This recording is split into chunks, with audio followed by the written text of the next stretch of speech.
Bhuvanagiri town new Ramnagar కాలనీలో ఏళ్లుగా కొనసాగుతున్న మంచినీటి సమస్యకు శాశ్వత పరిష్కారం లభించిందని మాజీ మున్సిపల్ చైర్మన్ బర్రె జహంగీర్ తెలిపారు.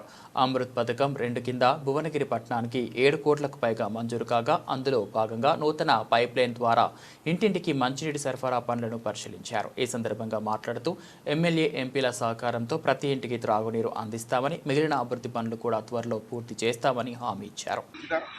ఆ పైప్ లైన్స్ లింక్ చేయకపోవడం వల్ల కృష్ణా వాటర్ కానీ మున్సిపాలిటీ నుంచి వచ్చేటువంటి బోర్నీలు కానీ అనేక ప్రజలకు తీవ్ర ఇబ్బందులు జరుగుతున్నటువంటి విషయాన్ని స్థానిక సాధారణ సభ్యుల దృష్టికి, అదేవిధంగా అధికారుల దృష్టికి తీసుకుపోమని అమృత్ ద్వారా కేంద్ర ప్రభుత్వం, రాష్ట్ర ప్రభుత్వాలు ఏర్పాటు చేసినటువంటి స్కీమ్ ద్వారా దాదాపు 7 కోట్ల రూపాయలు భువనగిరి పట్టణానికి మంజూరు చేయడం జరిగింది. అందులో భాగంగా ఈ ప్రాంతానికి కొత్తగా ఈ అమృత్కు సంబంధించిన కొత్త చేయాలనేదే లక్ష్యం.